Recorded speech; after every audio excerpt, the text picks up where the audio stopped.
It was just supposed to be a quick stop. A carton of eggs, almond milk, a pack of diapers, and strawberries that weren't on sale but looked too perfect to leave behind. The kind of afternoon that slips by quietly, tucked between loads of laundry and a pot of rice waiting to be rinsed. Jacqueline Ellis hummed softly as she wheeled her cart through the parking lot. The sun was warm, not hot, casting gentle gold across the hoods of sedans and minivans. Her keys were already in hand, her canvas bags swinging from the cart's side as the wheels squeaked slightly over a crack in the pavement. She wore jeans and a hoodie, curls pinned in a bun. No makeup, just tired eyes and a long mental to-do list. She didn't notice the police cruiser at first, didn't hear it roll slowly behind her, didn't clock the way its shadow crawled across the pavement until it was right beside her. The door creaked open. A voice, sharp, male, cut through the quiet. "Ma'am, I need you to stop right there." She turned, startled. "Excuse me." "Don't move," the officer snapped, hand already resting on his belt. She blinked. I just came from inside. I have my receipt right. I said don't reach for anything."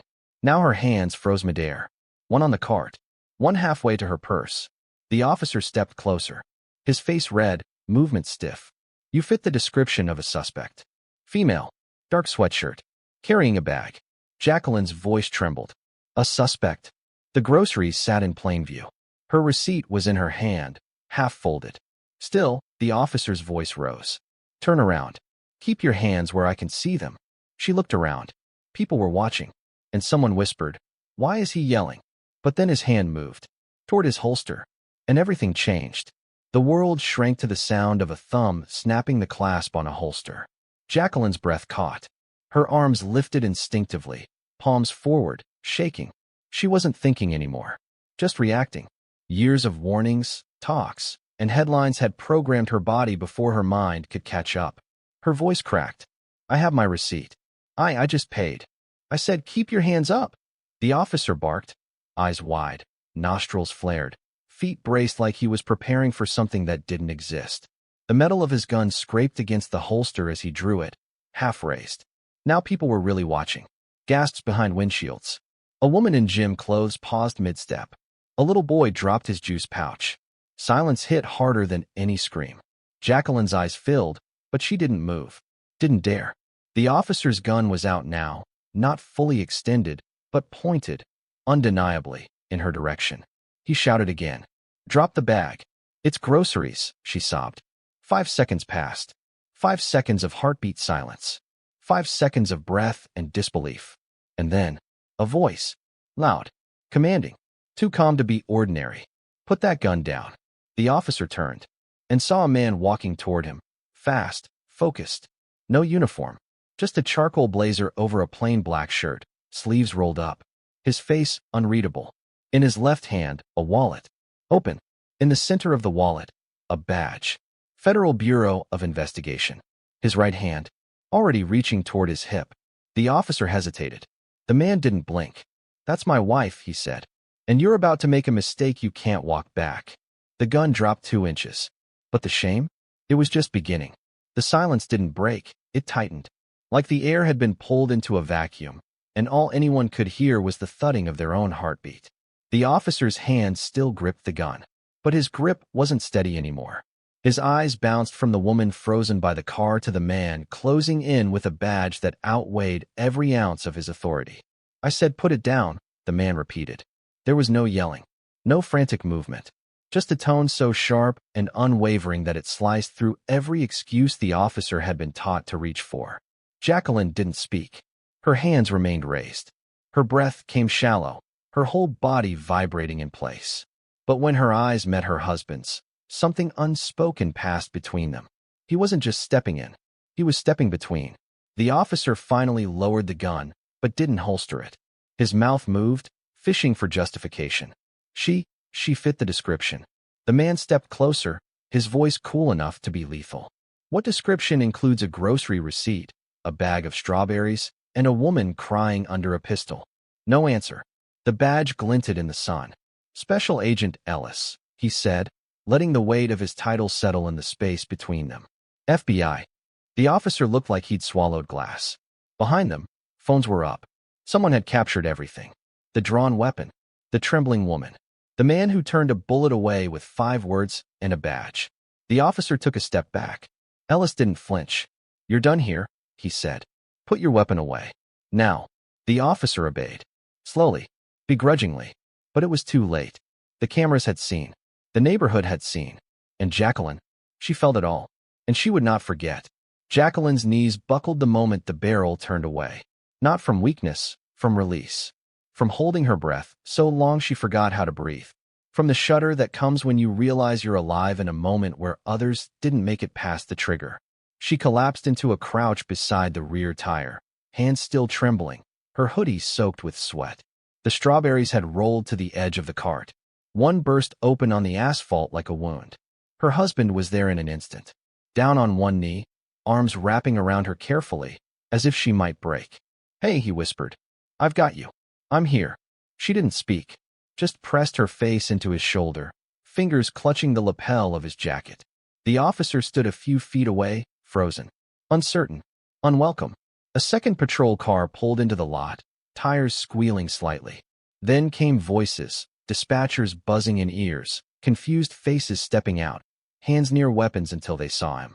Agent Ellis, standing with his arms around his wife, his badge now clipped visibly to his belt, his eyes full of something no one dared mistake for mercy.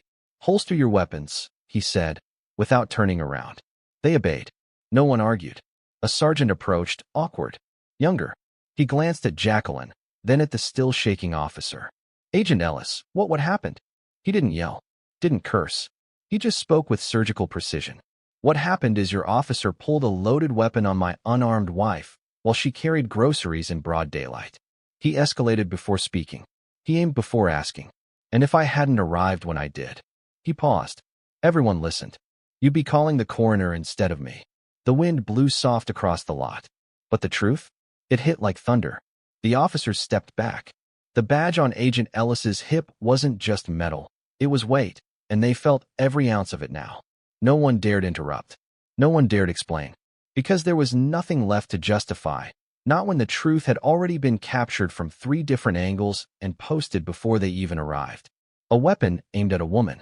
A woman who never raised her voice, never moved too fast, never once became a threat. And now, the video was everywhere.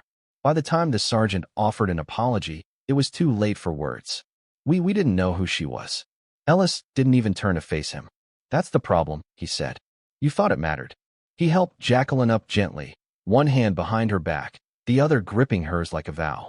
She stood slowly, legs stiff, eyes blinking into the late afternoon light. Her voice was barely there. "I just wanted to go home." He squeezed her hand tighter. "We will." He helped her into the passenger seat, closed the door softly, and turned back to the officers still frozen in place. "I'll be filing a formal complaint," he said, "with bodycam footage, civilian witness statements, DOJ oversight." The sergeant nodded, small. "But don't worry," Ellis added, his voice now calm enough to be lethal. "This isn't just about consequences." He looked back toward the store. A crowd had formed, quiet, angry, watching. "This is about culture," he said. "And we're going to burn out the part of it that tells men like him a gun is the first word in every conversation." The officer who pulled the weapon, young, red-faced, trembling, still hadn't said a word. But he would. Soon. Because once the internet learned Jacqueline's name, the world would know exactly what had nearly been lost. Word count, 1,079. The footage spread like wildfire. 6 seconds. No captions needed. A black woman. Hands up. Tears on her face. A gun trained on her chest. Then, her husband. Calm, commanding. A badge flashing like a warning flare in a dark sea. The internet labeled it instantly. He had the badge. She had the terror. By sundown, it had crossed 3 million views. By morning, the mayor's office had issued a statement. "We are aware of the deeply disturbing incident involving a law enforcement officer and a civilian outside a grocery store yesterday afternoon. An investigation has been opened." Too little. Too late. People weren't waiting. Jacqueline's name, Jacqueline Ellis, trended nationwide. But it wasn't her husband's title that ignited outrage. It was her silence in the video. The way she didn't scream. The way she stood so still, frozen by the fear that even breathing might be seen as defiance. Commentators tried to dissect it. Analysts broke down body language. But it was a retired nurse from Baltimore who posted the clearest truth. We've been taught to be statues when the barrel is aimed. And still, it's never enough. That post hit 1 million shares by nightfall. Agent Ellis didn't speak publicly. Not yet. But the Department of Justice issued an internal memorandum confirming the incident involved a decorated senior field agent and his spouse. The officer was placed on administrative leave. But for Jacqueline, the bruise didn't fade with policy. She couldn't step into a parking lot without scanning every angle now. Couldn't hear ma'am from behind without her spine stiffening. She stayed quiet. But inside, something had shifted. Not broken. Awakened. Because the next time someone pointed a weapon at the wrong woman, she wouldn't be the only one standing there. The phone calls started quietly. Old friends, colleagues, mothers from her daughter's school, all with different words, but the same tremble behind them. Jacqueline, I'm so sorry. I saw the video. I had no idea. How are you holding up? She didn't know how to answer. Because there wasn't a name for the feeling of being seen, finally seen, but only because someone nearly pulled a trigger to prove your life was visible. So she just said, we're taking it day by day. But the nights? They came harder. She flinched at sudden knocks. Checked the rearview mirror too many times. Held her breath every time her daughter shouted Mom from the next room, as if something could still reach her. Her husband stayed close. He didn't hover, but he didn't leave her side either. And when the precinct called to discuss the matter privately, he answered for both of them. No, they weren't interested in closed-door apologies. So they agreed to speak once. Publicly. One interview. One network. They didn't do hair and makeup. They didn't practice lines. They sat on a couch together, hand in hand, and told the truth. Jacqueline spoke softly, but her words cut like glass. He pulled his gun before asking my name.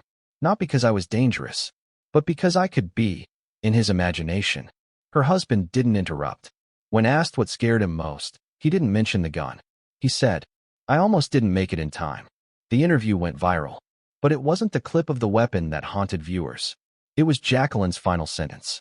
You saw 6 seconds. I live with the other 24 hours. And after that, the country couldn't look away. Because her stillness had become the loudest sound of all. The calls changed after that. They weren't from friends anymore.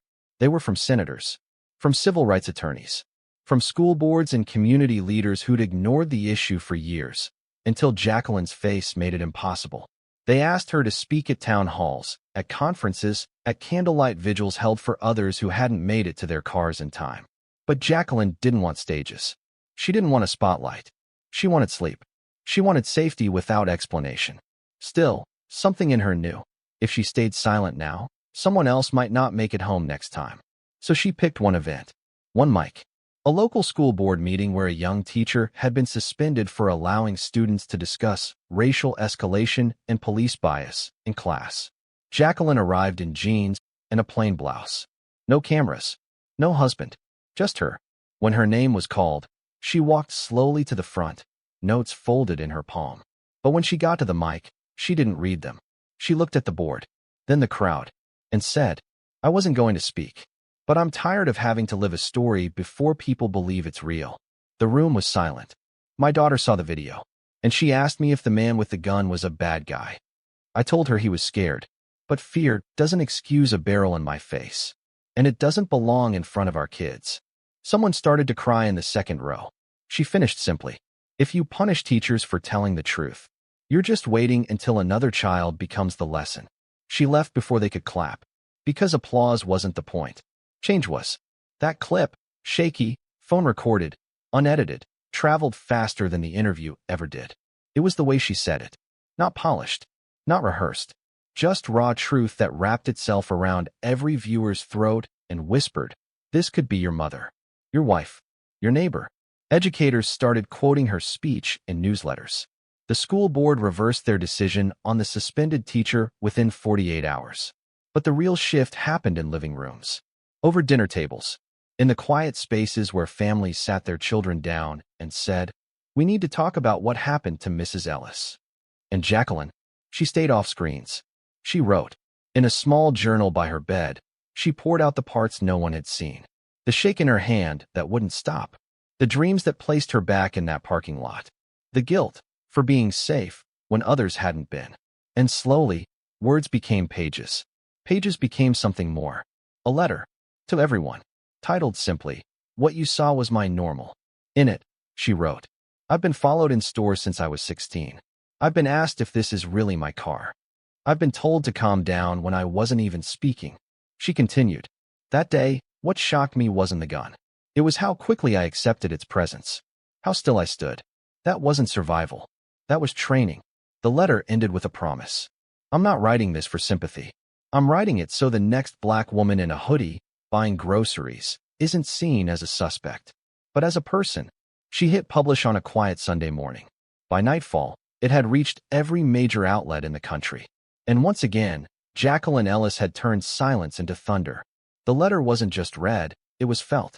Printed in classrooms, shared in church bulletins, framed behind desks in community centers, and tucked into binders of young activists who finally had language for what their mothers and sisters never said aloud. The White House press secretary referenced it in a briefing. One line echoed most. That wasn't survival. That was training. News anchors debated it. Some praised it. Others questioned whether Jacqueline was too emotional to be objective. But real people, people who'd lived that stillness, that frozen breath, recognized it for what it was. A truth so deep it didn't need to shout. Jacqueline stayed home. Her husband fielded the calls, the invitations, the noise. She sat at the kitchen table, stringing beads with her daughter, folding laundry, making a list for groceries. Not because she was ready to go back, but because life still asked her to show up. And then, one morning, her daughter said something strange. "Can I wear your hoodie to school today?" Jacqueline looked up. "Why that one?" Her daughter shrugged. "Because it's strong." She smiled a little, folded the hoodie gently, and realized, maybe for the first time, that what she carried wasn't just her fear, but her daughter's future. That week, the Department of Justice announced a full review of the incident. They called it an unacceptable breach of protocol. They listed policy changes, retraining, disciplinary hearings. But Jacqueline didn't read the report. She didn't need to. She knew what the gun had done. She also knew what her stillness had undone. That night, she lit a candle on the porch.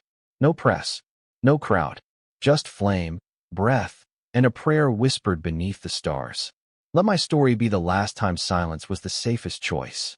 It took her weeks to return, not because she was afraid of the store, but because she wasn't ready to see that parking space again. That patch of asphalt where her groceries had fallen, where her pulse had quickened under the weight of a barrel she did not earn. But one evening, when the sky was bruised purple and the streetlights hummed like tired lullabies, Jacqueline pulled into the lot. Same car, same spot. She sat behind the wheel, engine off, both hands resting on her lap. Her husband wasn't with her this time. He had offered. She had said no. She needed to do this on her own. With a slow breath, she opened the door and stepped out. The lot looked smaller now, quieter. A security guard near the entrance nodded. Not the same one from before. This one knew her name. She walked toward the sliding glass doors, past the place where she once stood frozen, past the spot where her strawberries had bled onto the ground. A few people glanced her way, some with recognition, others just because she moved with such quiet purpose. Inside, the aisles looked unchanged, but everything had changed. Jacqueline picked up a basket. Eggs, almond milk, diapers, strawberries. She moved slowly, deliberately. At checkout, the young cashier scanned her items with nervous energy. "I just want to say," she began, voice shaking. "I saw what happened, and I think I hope you're okay." Jacqueline met her gaze. Soft, steady. "I'm here," she said. "And that means more than okay." The cashier nodded. And when Jacqueline walked back to her car, groceries bagged and balanced, she didn't scan the lot. She didn't flinch. She simply drove home, with the quiet knowing that she had returned, and nothing had taken her voice. The officer resigned, not because of guilt, because of pressure. The footage, the press, the internal investigation, it all stacked like bricks on a foundation already cracked. Complaints surfaced. Warnings ignored.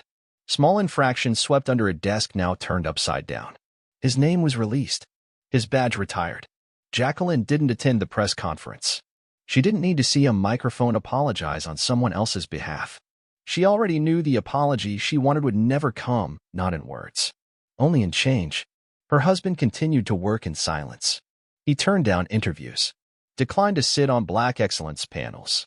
When asked if he'd run for office, he laughed once and said, "I'm busy protecting my house." And Jacqueline?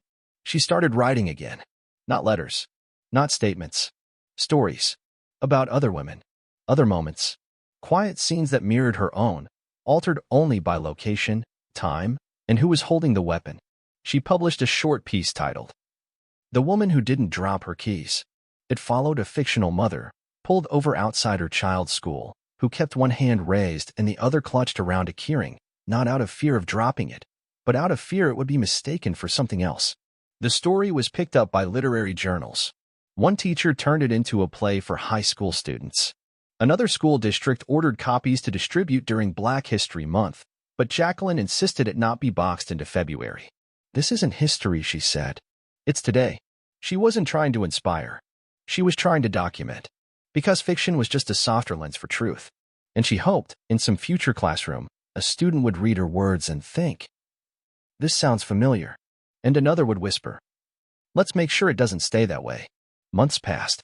The community began to organize. Meetings in churches, town halls, and basements. Know Your Rights workshops. Panels on police accountability. Jacqueline spoke at a few of them, not always publicly, but always with presence. Her calm demeanor became a beacon, not because she sought the spotlight, but because her story illuminated a shared reality too many had lived in silence. One evening, she received a letter from a teenage girl, handwritten, folded twice. "Dear Ms. Ellis, I watched the video. I told my mom. She told me to be careful, but I want to be brave like you. Thank you for showing me it's okay to stand still and be strong." Jacqueline folded the letter carefully and kept it in her journal. She wrote back, "Dear brave one, standing still is sometimes the hardest thing to do, but it's the start of every fight for justice. Keep standing." It was a small exchange, but it was everything, because change didn't come from one moment. It came from many small, still moments added together. And in those moments, Jacqueline found not just courage, but hope. Years later, Jacqueline stood before a crowd at a community center. Her voice steady, her eyes bright with conviction. She spoke not as a victim, but as a survivor and a catalyst. The walls were lined with portraits of local heroes, but the real tribute was in the faces of those listening, young, old, Black, white, and every shade in between. She told them about that day in the parking lot, about fear, about silence, about the power in stillness. But mostly, she spoke about the future. We cannot undo what has been done, but we can decide what comes next. And the next chapter is ours to write. When she finished, the crowd rose, not in applause, but in promise, because her story was no longer just hers. It was theirs, a collective story of pain, resistance, and change. And Jacqueline knew then. The weapon pointed that day had not just threatened her life. It had ignited a movement fueled by silence broken, voices raised, and lives reclaimed. The parking lot where it happened was quiet again. But this time, Jacqueline returned not as a victim, but as a leader. She stood beneath the flickering street lamp, where shadows once danced in fear. Now, children played nearby, laughter weaving through the night air. Neighbors nodded as she passed, a subtle acknowledgement of strength born from struggle. She wasn't alone.